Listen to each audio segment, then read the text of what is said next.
In this edition of Southern Newsweek, staff at an early childhood education centre had the opportunity to try a new prototype breath analysing device which detects COVID-19. A terminal cancer diagnosis didn't stop former Finance Minister and Dunedin South MP Sir Michael Cullen from helping Labour's tidy candidate campaigning. And Invercargill is set to welcome a new deputy mayor next week, but it's causing quite a stir.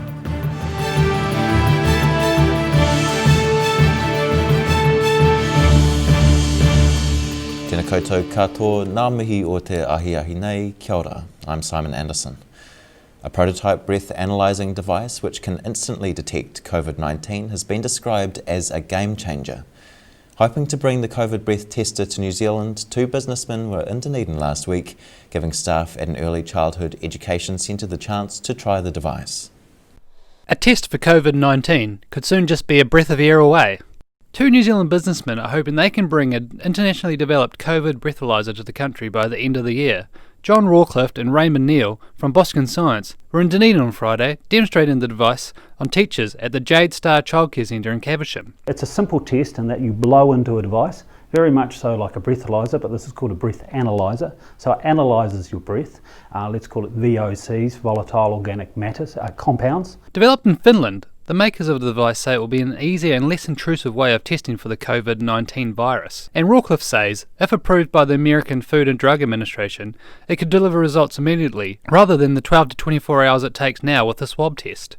Less invasive, and again, from a population point of view, we couldn't say, everyone go get tested. That was not a possibility. They had that call in South Auckland, everyone rush and get tested.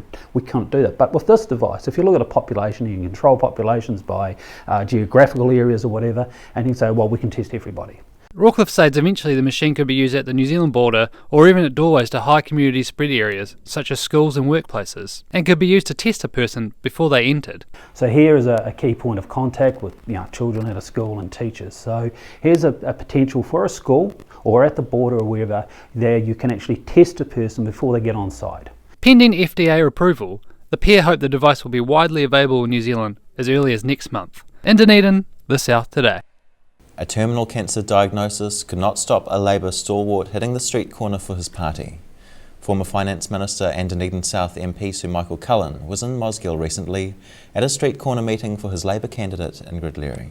We went hard, we went early. Former Deputy Prime Minister Sir Michael Cullen was back in his old patch yesterday, supporting Labour Tairi candidate Ingrid Leary in Mosgiel.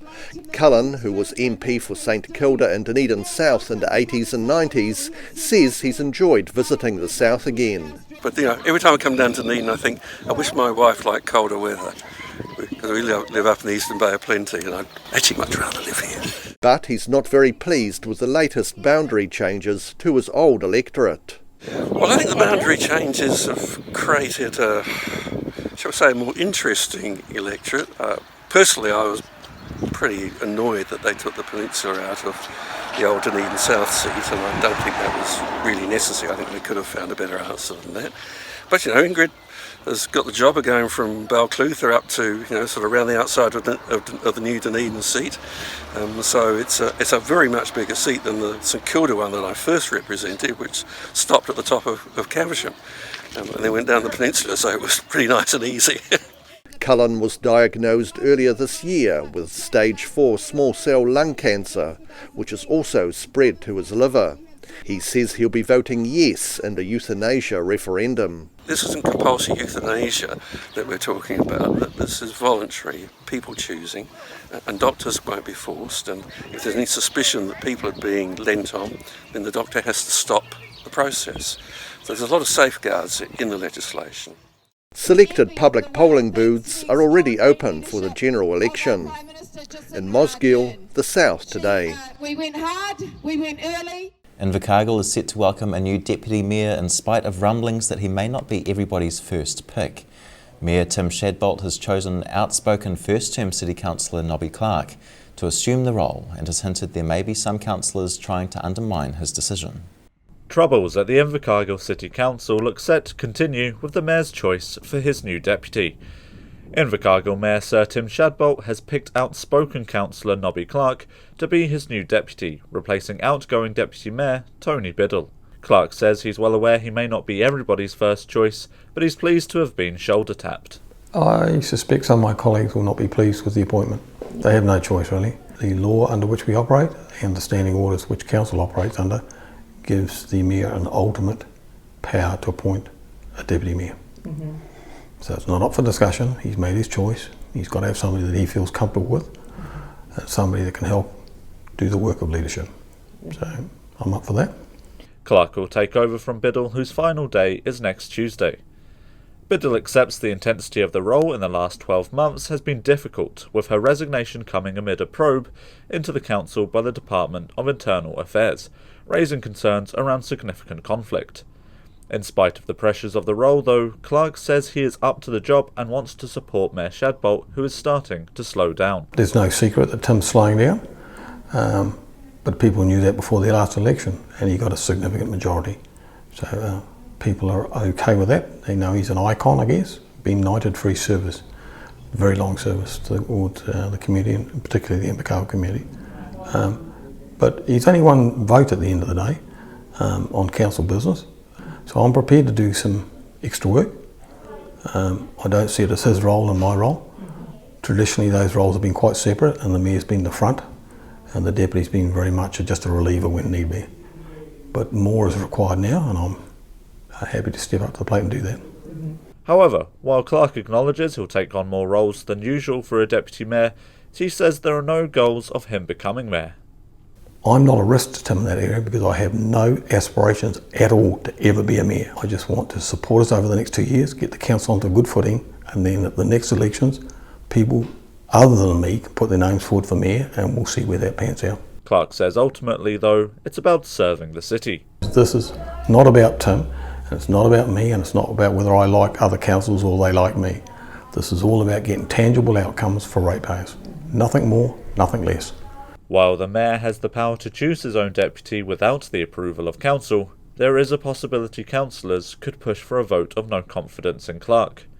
In Invercargill, the South Today. Hundreds of hopefuls turned up to a job expo held in Queenstown. Organised by Clutha Mayor Brian Cadogan, the event allowed job seekers to chat with potential employers in circumstances less stressful than a job interview. People looking for jobs after the impact of COVID-19 had a chance to chat face-to-face with potential employers at the Job Opportunities Expo at the Queenstown Memorial Centre on Saturday. The event was organised by Clutha Mayor Brian Cadogan, who can still remember himself what it was like to be unemployed and the stress of a formal job interview. He says the speed dating process can be less intimidating for job seekers. But if you can just sit and talk to either the HR manager or the owner, someone that on the spot can make the immediate decision, that's all that you have to have. You just have to have the connection, so we know that speed dating and the job opportunity process works. Over 800 jobs were on offer, with plans to follow up on every person who registered to track their progress in finding work in these uncertain times. There was certainly angst. I feel the angst in the community, and we're seeing the figures coming through, and then to actually meet the people firsthand and to at least in some way provide some resolution to the challenges that they face. I really worry for the pressure that so many beautiful people are under. It's not the New Zealand way, and I'd like to think there's resolution there. By the end of the day, one employer, Silverfern Farms, had more than 100 people on its list for potential jobs. In Queenstown, the South Today.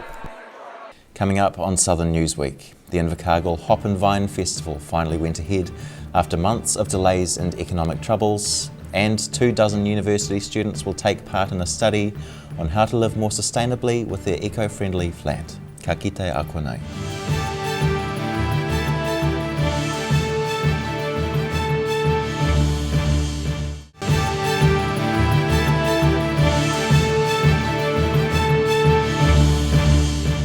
Hoki mai anō.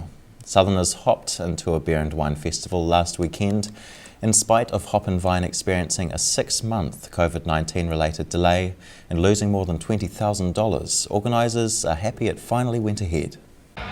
A cold beer after a very long wait.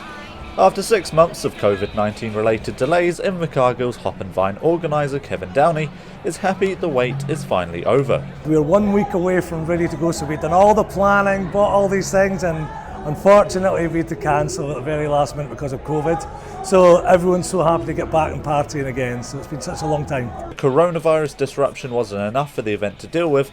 Downey is hoping to break even after they lost $24,000 when their ticketing company, Ticket Rocket, went into receivership.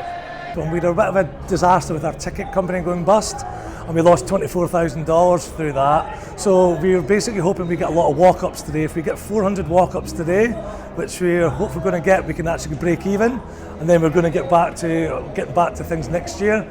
More than 20 brewers brought along their wares for the just under 2,000 people keen to sample alcohol from all around the country. Catlins Brewery's Norm MacLeod was one such brewer happy to be at the event, showcasing his beer and aged cider. We have a variety of our standard beers. We've got 10 beers and a couple of different ciders as well. So we could bring some new ciders.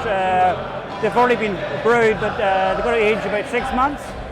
We age cider like you would do with wine, because we do dry cider, not sweet cider. And it's a traditional English-style scrumpy, and that's seen as Scotsman. MacLeod says his business started 6 years ago and it kind of morphed from there. Started the brewery in 2014. Started as a hobby, and look behind me now. The hobby's got out of control. So we're making up to about 600 litres a day, double brewing, and we're hoping to be building a new brewery hopefully in the next year. We were going to be doing it this year, but COVID and all that, we decided to wait see what's happening. Next year's Hop and Vine Beer Fest is planned for March 27. In Invercargill, the South Today.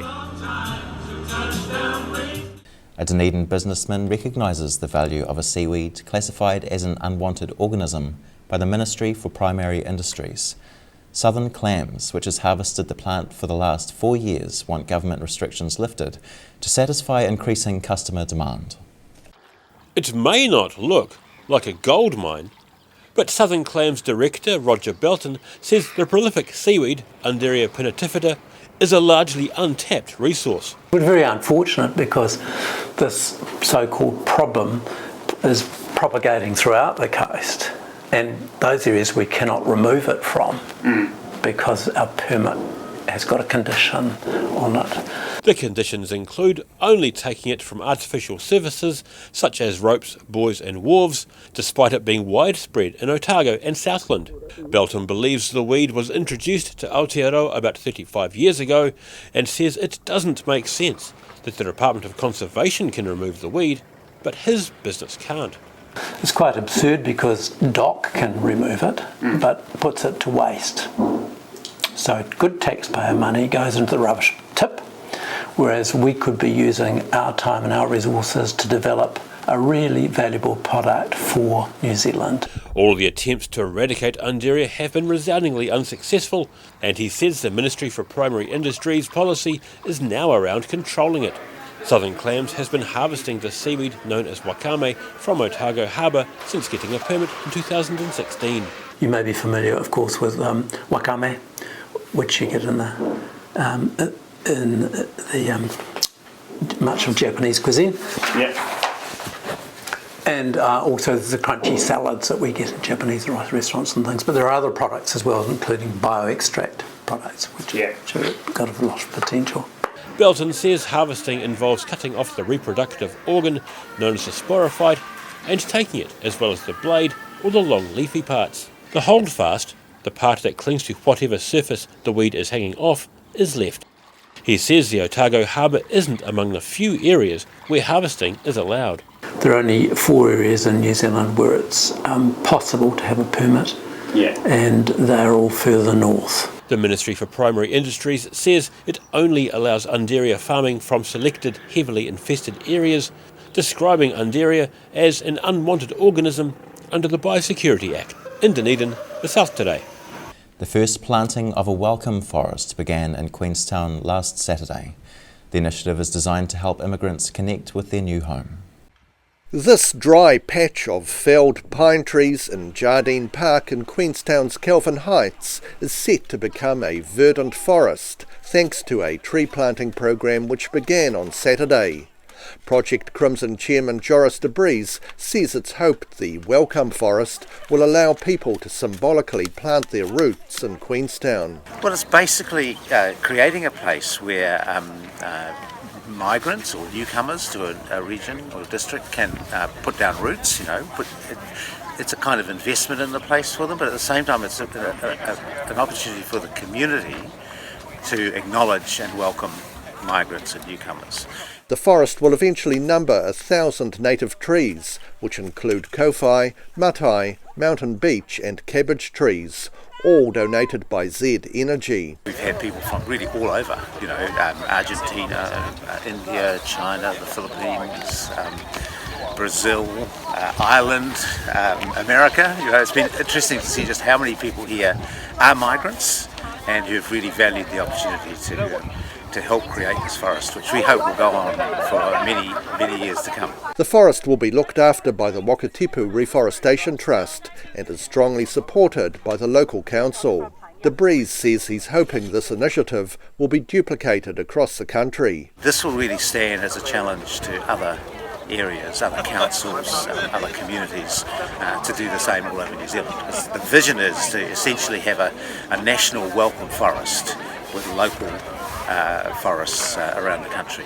This is the 4th welcome forest planted in New Zealand, with others in Auckland, Wellington and Christchurch. In Queenstown, the South Today. Almost 24 students at the University of Otago will be taking part in a study on how to live more sustainably. The students will be housed together in 3 large flats along with a large garden and worm farm outside to take care of.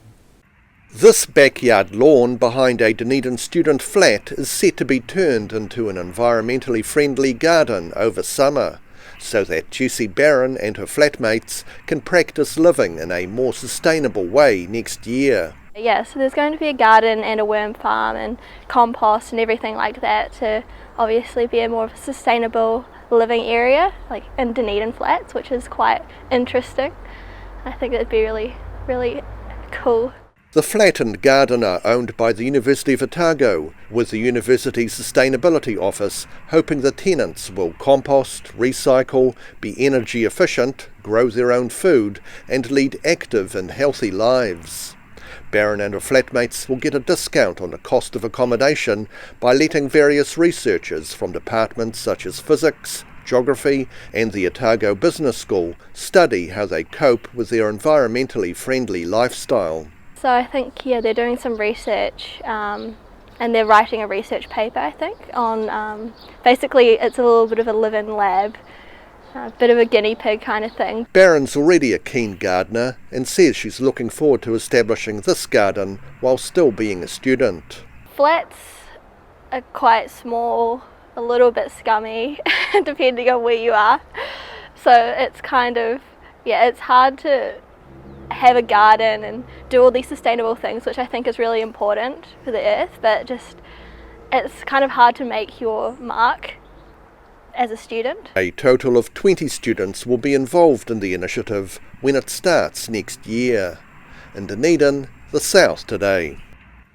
After the break on Southern Newsweek, a Mosgiel resident who turned 100 years old recently stopped into a local hairdresser's for her weekly cut, which she hasn't missed since her early 20s.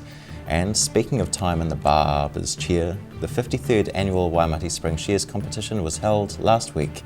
Hea koko ake nei.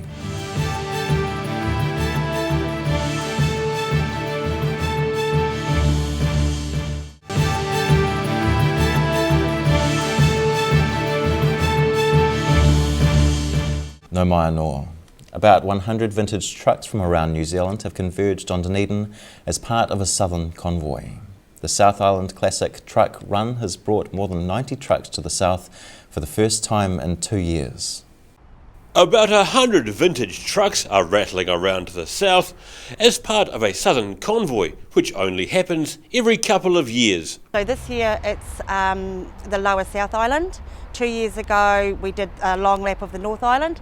And basically we just hop in big trucks and little trucks over a certain age, and we just travel around and do all sorts of things. We visit different places, we go and see A lot of sheds, a lot of bloke sheds, a lot of tractors, a lot of old stuff, trucks, you name it.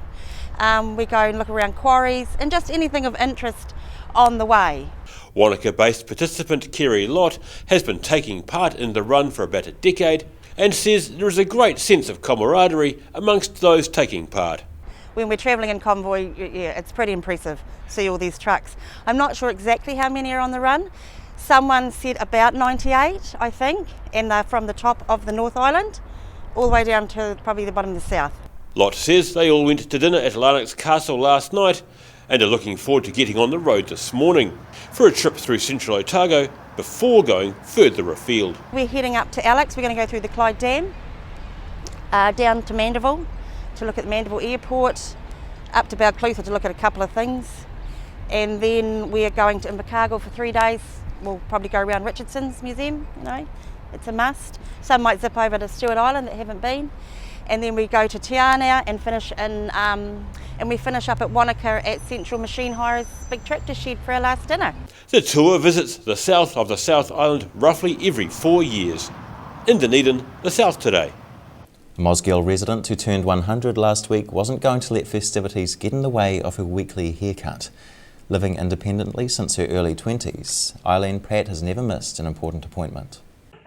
Mosgiel resident Eileen Pratt turned 100 on Friday, but that didn't stop the sprightly centenarian from going out and getting her hair cut like she has done every week for the past 80 years. Still living independently, she says she goes out 3 days a week. I come here one day. Monday I go out with my wee neighbour in front, and we go to the Aurora, and then there was 4 of us used to go on a Wednesday. Now there's only 2. One died. She has her own preferred seat at the Mosgiel Salon, which now has a plaque in honour of her loyal patronage. Well, they used to just put a reserve on. Now they've done it. That I'm here every 11 o'clock every Friday. Yeah. I'm a creature of habit. Yeah. Pratt's 100th birthday was celebrated with friends and many of her 3 children, 7 grandchildren and 15 great-grandchildren. In Mosgiel, the South Today. The 53rd annual Waimati Spring Shears competitions was held over the weekend. This year's event comprised a few new features, including the Wintercombe shearing final. Waiting for their short back and sides. These soon-to-be shorn sheep are in the holding pens at the 53rd annual Waimati Spring Shears competition held over the weekend. Plenty of people come. Good turnout yesterday. A lot of support from just people on a day out on it, having new events. Yep. Keeping the circuits going, sort of made pretty good. Waimati Springs Shears President Warren White says the event is striding into the modern era, being live streamed on its newly minted Facebook page. Live stream's been unbelievable. We've got a good young fellow that knows a bit about computers. There's another old fellow that's learning a bit. Age wasn't a barrier to many competitors, including a couple of older hands, both in their 80s. There were new features at the Waimati event after organisers successfully applied to run the Winter Comb competitions. Yeah, yesterday we started with the New Zealand Winter Comb title, which Amerima used to have. And now when we applied for it and got it, and that was the first leg of the National All-Breed Circuit. The next events on the shearing calendar are due to be held at the Christchurch show in November. In Waimati, the South Today. And that wraps up this edition of Southern Newsweek. For the latest news from the Southern region, head online to odt.co.nz or follow Channel 39 on Facebook and YouTube. Thanks for watching. Nō reira, kia pai te pō, ka kite anō.